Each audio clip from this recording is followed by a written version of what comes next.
5 for my top 10. Gotta learn from the wise women and men. All my life, like 9 and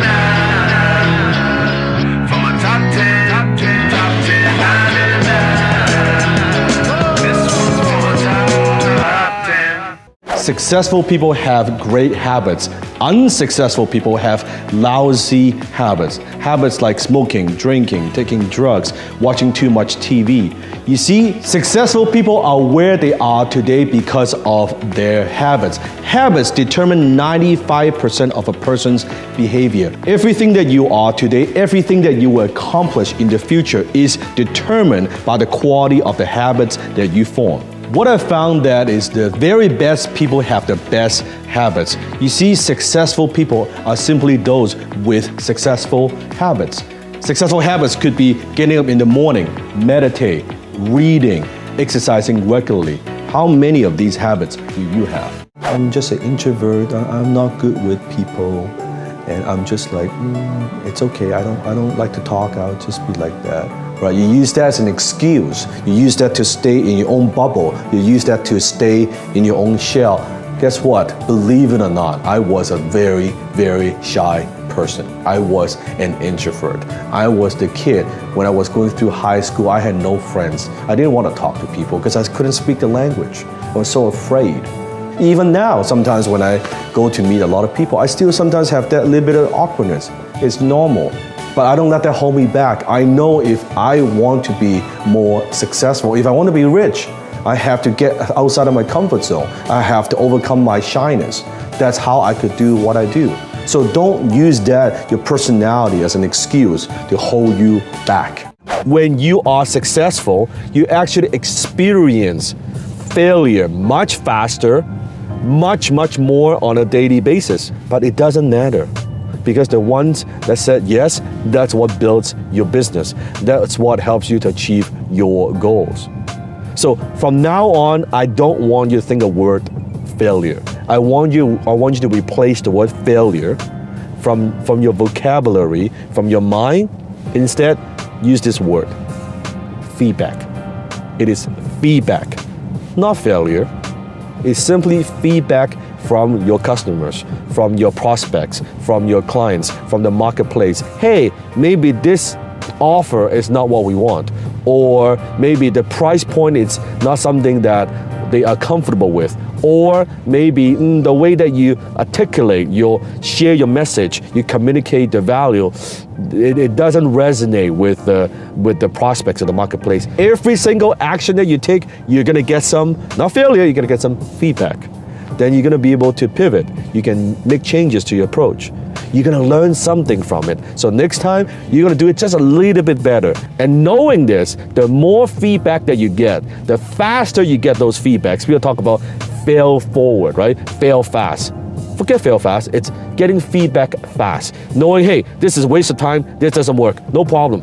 Forget it. Now let me try this. And more feedback.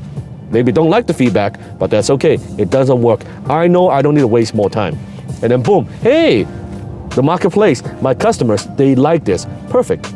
That's good.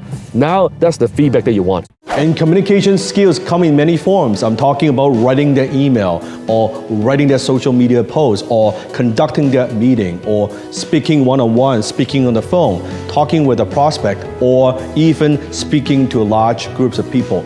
All those falls under communication skills. One of the things that I did that changed my life early on in my career is I joined Toastmasters to hone and develop my public speaking skills. I was also learning from a mentor to develop my copywriting skill, which is communication in the written forms. How to use words in print to persuade, influence somebody.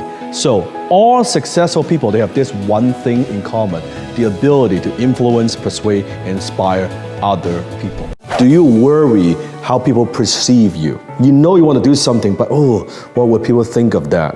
What would people think of my action? Even deep down you know that's the right thing to do, but you don't do it because you have other people's opinions ego. You let other people's opinions stop you from doing what you know is the right thing. Those people, they could be your family, they could be your relatives, they could be your friends, It could be your high school buddies. It doesn't matter. It could be social media.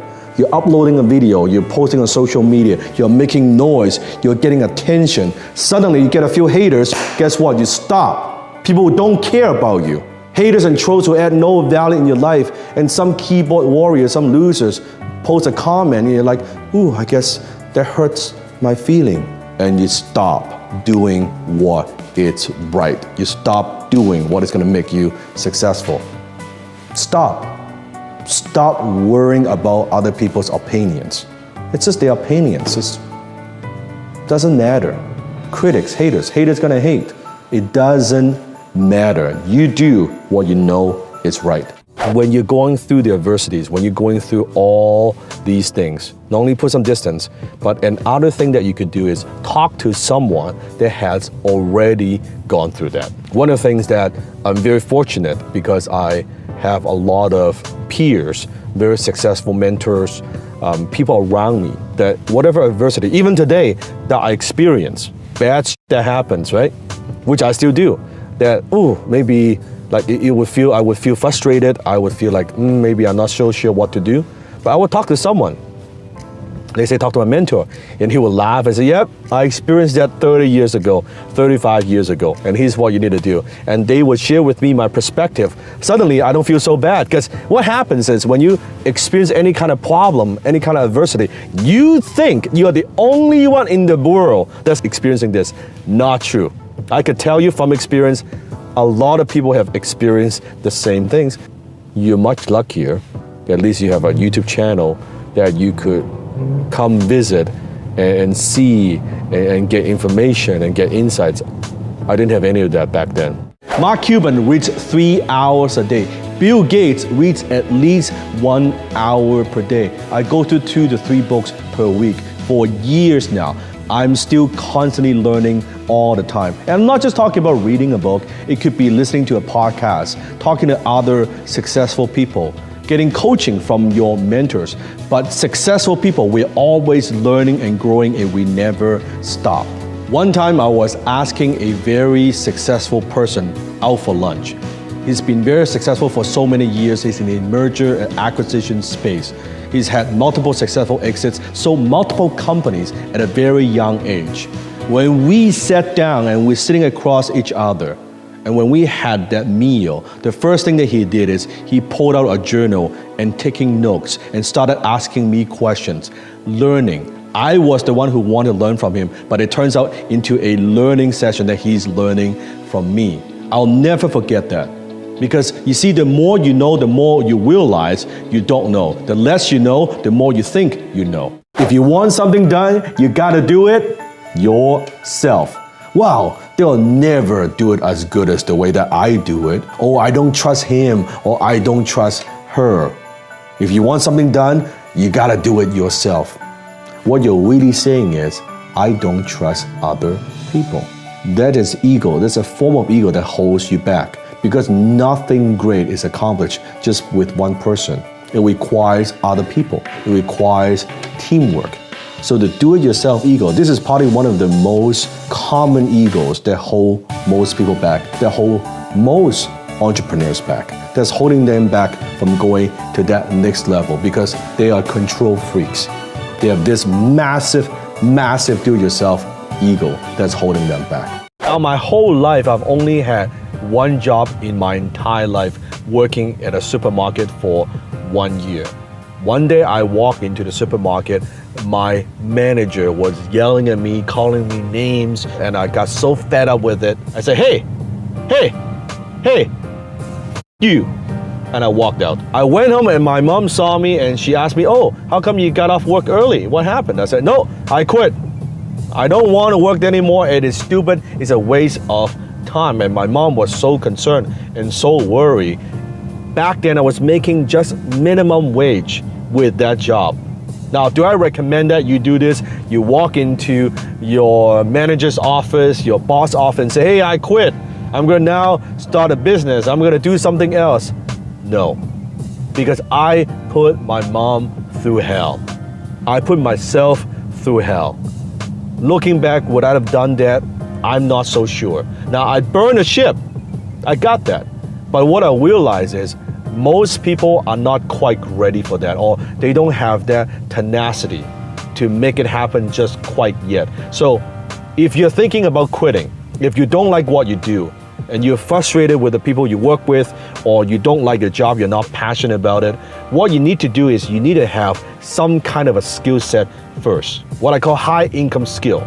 You need to have a high income skill that produces income for you before you quit.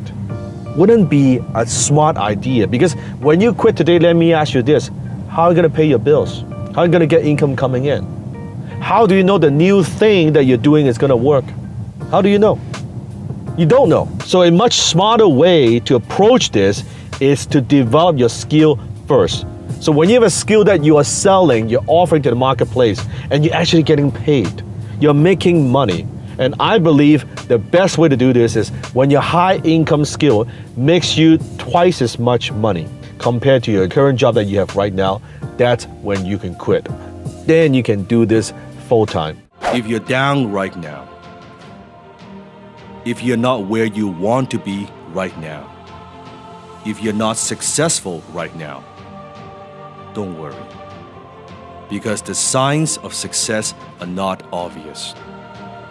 What often looks like a failure on the surface is just a stepping stone towards success. So wherever you are in your journey, you need to realize your adversity is your greatest advantage.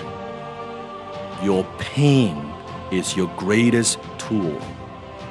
Because happiness does not change you, pain does. Comfort does not move you, adversity does. Realize that your toughest times will turn you into the toughest person.